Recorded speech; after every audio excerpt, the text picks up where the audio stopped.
Et salut à toi qui a envie d'apprendre comment optimiser son petit Octane Render. Oui. Eh bien en fait, je vais vous montrer, vous expliquer un petit peu ce qu'on peut faire dans le kernel. Donc pas dans les détails, vraiment ça réagit comme ça calcule comme ça.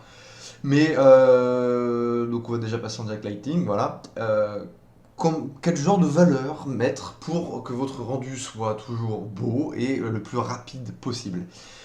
Si par exemple, là on fait le test path tracing, il nous parle d'1h40. Ah ouais, quand même. Je crois que c'est paramètre de base 16 000. Donc 1h40, faites le test chez vous. Et nous, on va descendre vers une vingtaine de secondes. On a quelque chose d'un petit peu plus correct. Alors bon, déjà, beaucoup de choses résident dans le nombre de samples qu'on va mettre. C'est pour ça que la première chose qu'on va faire, c'est mettre le nombre de samples sur les trois modes, donc Direct Lighting, Path Tracing et PMC. On va le mettre à 250 samples. Voilà, donc déjà voilà, 2 minutes, c'est beaucoup plus correct, mais si on fait de la. Maintenant, tiens, on va mettre. Si on fait de l'animation, on fait du 2048. Voilà, on va faire ça. Comme ça, le chiffre sera plus facilement comparable, comme il est un peu plus gros. Donc pour l'animation, ok, 2048, on veut quelque chose de très bonne qualité pour du Full HD. Là, on se rend compte que c'est quand même 13 minutes par image. C'est trop long. C'est trop long, sachant qu'en plus Octane, c'est rapide. Donc, alors, trois modes différents, donc comment les utiliser. Le direct lighting, on va dire que c'est pour bosser.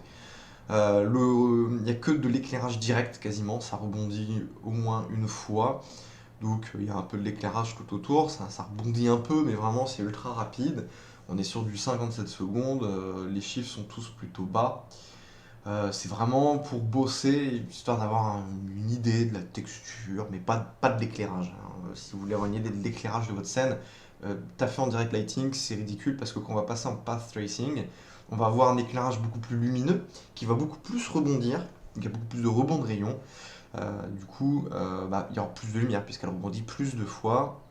Et il y a certaines lampes, enfin si vous avez plusieurs lumières, etc., des éclairages complexes, donc là on a un éclairage extrêmement simple, je tiens à le préciser, un petit HDR et puis juste une lampe. Qu'est-ce que je disais? Merde. Oui, donc le path tracing va complètement changer l'éclairage de votre scène et je vais vous conseiller d'utiliser le path tracing euh, pour faire l'éclairage. Même moi je l'utilise vraiment constamment, même pour travailler.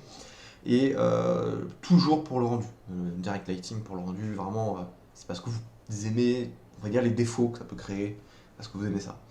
Avant de continuer, j'aimerais vous demander de vous abonner si vous aimez ce qu'on fait. C'est vachement important pour nous, l'abonnement, le petit pouce vers le haut, le petit commentaire des vidéos. Ça permet vraiment de nous référencer pour qu'on puisse un peu se développer, parce qu'on ne bouge pas beaucoup, mais en tout cas super communauté qui fait très plaisir. Donc pour tous ceux qui viennent, qui interagissent avec nous, eh ben continuez, ça nous fait extrêmement plaisir. Puis la petite cloche, bon, je pense maintenant quand tout le monde commence à connaître, il faut cocher la case si vous voulez avoir des notifications. Sinon avant c'était le cas par défaut. Voilà. Donc le path tracing, voilà. Et après, on a le PMC. Donc, alors, le PMC, c'est quoi? C'est le mode de rendu le plus performant, non, le plus puissant, on va dire. Celui qui va faire aucun défaut, en théorie, tout ça. Donc, c'est vraiment, si vous avez des soucis, vous êtes censé passer en PMC pour des éclairages extrêmement complexes de studio, etc. Mais, en fait, il est extrêmement long. Il va être graineux pendant très longtemps. Beaucoup de paramètres. En fait, personne ne l'utilise. Tout simplement, on dit d'utiliser si on a des Firefly. Donc qu'est-ce qu'un Firefly? C'est les petites. Par exemple, là, ici, j'ai un point blanc. Des fois, on en a sur toute une surface. L'éclairage fait plein de points blancs comme ça. Et ça n'arrive pas, ça ne disparaît pas. Là, on a un grain qui devient acceptable avec un denoiser, par exemple. Ça permettrait de passer. Mais ça resterait plus moche que le path tracing. Donc voilà, on dit passer en PMC pour supprimer les Firefly, mais là on en a un en fait en PMC. Et c'est vraiment ultra long quoi, 4 minutes alors que l'autre c'était 2, enfin 2 fois plus long. Quand on fait de l'animation, on se tire une balle dans la tête. Donc voilà, le PMC c'est vraiment plutôt à proscrire au final. Ou alors de vous faire plaisir. On met tout à fond, puis on part un week-end sur une scène ultra complexe. On laisse bosser, on met l'image en 4K et puis YOLO quoi. Donc on va en fait s'intéresser que au path tracing. Tout simplement parce que c'est celui qu'on va utiliser tout le temps, toujours, pour nos rendus, pour même parfois travailler, en tout cas ce qui est mon cas. Et c'est celui que je vous conseille absolument tout le temps. Donc, petit, petit comparo. Je passe par là pour vous indiquer qu'on a un petit tuto.com du coup, avec des formations complètes sur RealFlow, sur le LanceFD, du ZBrush, 16 heures sur ZBrush Keyshot et Substance Painter, et la formation d'Octane Render. Donc si vous êtes intéressé, hop. Et voilà, un truc pour rajouter les détails en créant son pack de normal map. Alors, j'ai fait un petit rendu. Ça, c'est le PMC. Et ça, c'est le Path Tracing. Donc, les deux sont en 250 samples. Moi, je trouve que l'éclairage est mieux en Path Tracing, au final, enfin sur cette scène. Hein. Et on voit qu'il y a moins de grains. Voilà. Ici, c'est un peu mieux, je trouve, en PMC. Il aurait fallu laisser bosser, peut-être, mais... Là, on est en PMC. Le 1, c'est PMC, le 2, c'est Path Tracing. On voit bien la réflexion de la lumière sur le parquet qui colore le mur. Donc ça, c'est excellent pour du réalisme. Ce qu'on n'a pas en PMC, ce qui donne cet effet que le mur est plus clair. Donc le PMC est un peu plus performant, mais il y a quand même une différence un peu folle de grain. On sent qu'on n'a pas fini. Donc voilà, pour le petit comparo. Et du coup, bah, si vous aimez nos travaux esthétiquement, il y a une petite Instagram HS Prod euh, qui peut être sympa. Venir nous suivre, on poste assez souvent. Voilà, voilà. Alors, Path Tracing, donc le nombre de 100 pour LSA 248. Et là, on a le Diffuse Depth et le Specular Depth. Donc là, on a 10 minutes. En fait, ça va être la qualité de calcul de la diffuse ou de la spéculaire. Donc, c'est les canaux de vos matériaux. Si je mets à 1 par exemple, et bien en fait on voit qu'il y a, on va parler en rebond de rayon, ça devrait parler, la lumière là, elle vient, boum, elle s'écrase ici, et elle rebondit pas. Elle rebondit 0 fois. C'est un peu fou. Voilà. Mais si je mets 1, on voit bien que ça rebondit pas de une fois non plus. Mais là, il n'y a que cet éclairage qui éclaire. Que cet éclairage n'éclaire pas directement, on voit rien. C'est dégueulasse. Donc comment optimiser? En fait, à chaque fois, voilà, on va augmenter cette valeur jusqu'à ne plus voir de différence. Donc là, dans une scène comme ça va être un peu gros. Votre carte graphique sera peut-être un peu lente. Donc on va prendre une zone sensible. Voilà, et on compare. 2, 3, on voit que c'est plus clair, c'est une meilleure qualité. 4, ça commence à être beaucoup plus discret comme différence. Donc là, ce que j'ai fait, donc j'ai fait une zone de rayon grande, je suis en 4, ok? Donc là, j'ai du 4. Et ici, si je passe en 3, eh bien, je vais avoir le résultat de 3. Et entre à gauche du rouge, j'ai du 3, et à droite, j'ai du 4. Donc on voit s'il y a une grosse différence. Et il n'y en a pas tant que ça. Donc on hésite entre 3 et 4. Si vous voulez vraiment un bon rendu sans vous prendre la tête, vous passez en 4. Là on est à 1,58 et plus de 10 minutes déjà. On passe en 4. Ça monte quand même beaucoup, donc ça va dépendre de combien de temps vous êtes, etc. Moi je vais laisser en 3. Ensuite on va faire la specular depth. Donc pareil, on va diminuer, on met à 0 et on voit. Alors, est-ce que ça a changé quelque chose? Là je suis tenté de vous dire non. On est à 2 minutes 20. On a 1 minute 50. Faut regarder notre matériau. C'est un glossy, donc on a du spécular. On a quand même un peu d'informations. Parce que quand on n'a pas de spécular, ça sert à rien d'en avoir, ça n'a aucun impact. Donc ça veut dire que c'est uniquement le parquet. Hein, sur les murs, il n'y aura pas d'impact. Donc on va faire un trait comme ça. Et on va monter la spécularité. Et franchement, moi je vois pas de différence, quelle que soit la valeur. Donc voilà, pour le principe, on va mettre 2. Mais franchement, on pourrait mettre 0. Le Ray Epsilon, on touche pas, c'est pour optimiser, on augmente si votre scène est vraiment gigantesque, mais c'est parce que en gros vous êtes trompé dans vos échelles. Mais bon, là, ça serait incohérent.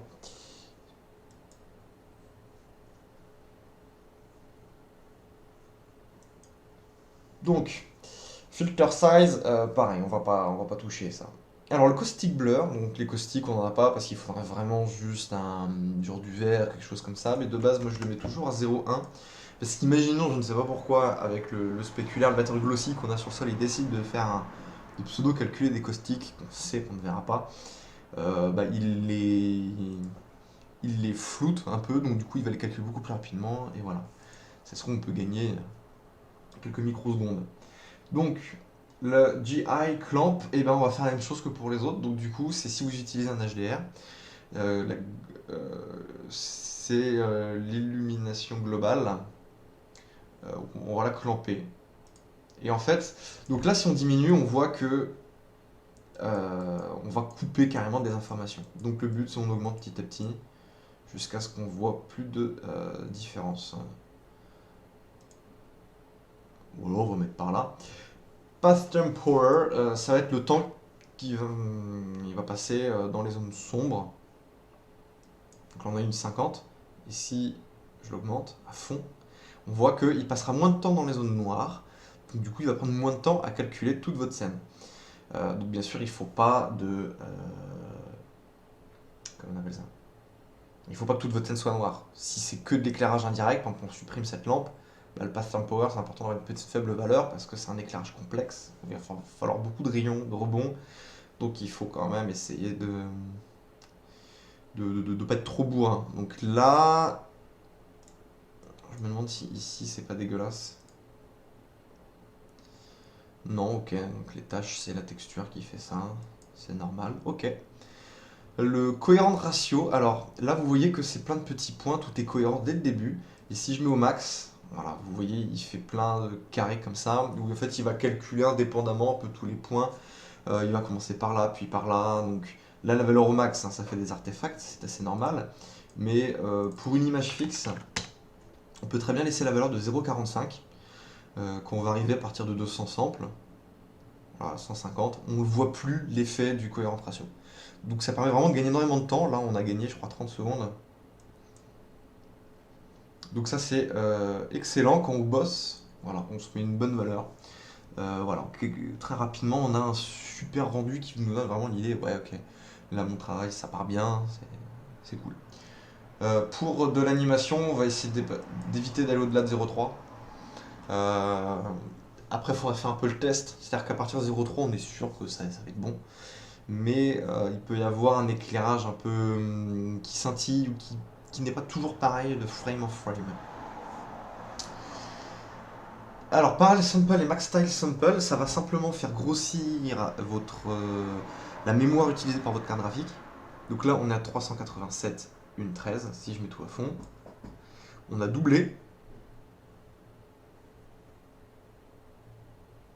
Et en théorie, on diminue. Hop, on recommence. Ah bah, en théorie, on diminue une 13.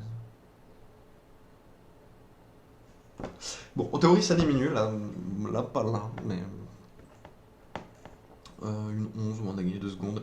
Voilà, donc ça augmente ce chiffre. Faut pas dépasser les capacités de votre carte graphique sinon ça crash. Et ça diminue normalement la taille le temps de calcul. Donc c'est le calculer 8 samples en même temps, il en calcule 16. Donc du coup ça prend 2 fois plus. Et Max Style Sample, c'est la taille, ils sont plus gros. Donc ça va plus vite, ça calcule plus de trucs. Théorie quoi. Voilà, voilà, bah écoutez, on est pas mal.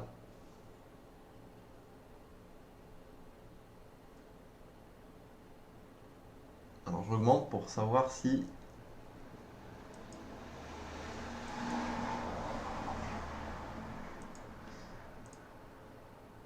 ce défaut est lié à mes optimisations. Apparemment pas. Puisque si je mets des valeurs folles, je l'ai toujours. Ça doit être lié à la réflexion, le matériau. Puisque là vous voyez que si je pète tout ce que j'ai fait, on met tout à fond et tout, il n'y a pas de... C'est toujours là. Donc le rendu, voilà, ce qu'on avait fait, l'optimisation que j'avais fait, que je viens de perdre, était excellente, parce que là on est à 2 minutes, quelques, juste pour ça, donc là, 3 minutes. Donc voilà, c'était quand même de la belle optimisation, et du coup, quand vous commencez votre projet, vous arrivez tout de suite, hop, diffuse spéculaire, vous cliquez un coup ici, caustic blur, pattern power, cohérent ratio, tac, tac. On augmente un peu.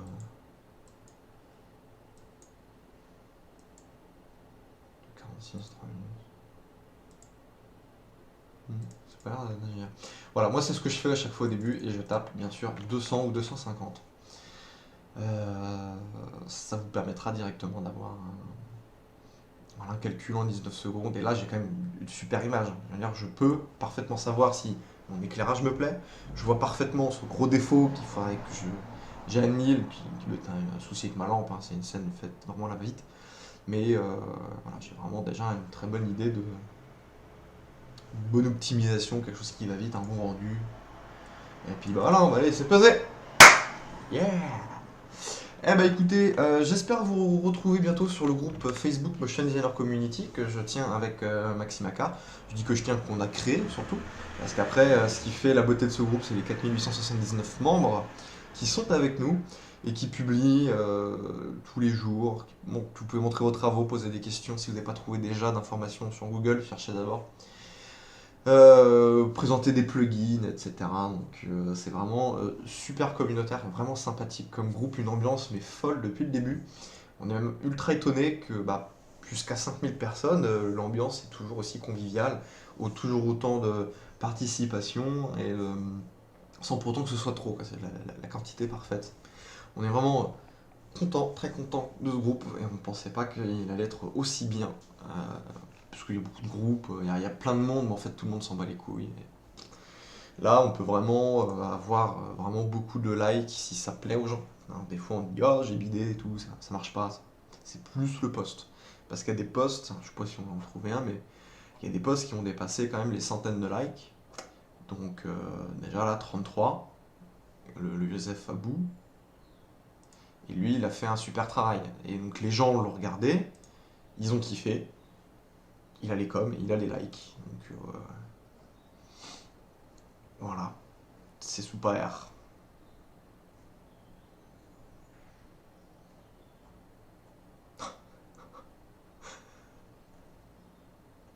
Ça précise. Des avis pour affiner. Je me moque pas, mais c'est un cancéreux fou. Après, on a tous commencé par là, quoi. Donc, c'est un bon début. Si le mec, c'est son premier personnage, même si ça fait 5 ans, on juge pas, quoi. Au final, il a une bonne idée, là, la scène est cool. Bon, voilà, je crois que c'est plus intéressant pour vous, là. Bon, bah écoutez, je vous laisse, et puis j'espère vous voir pour un prochain tuto. Oh, et ciao!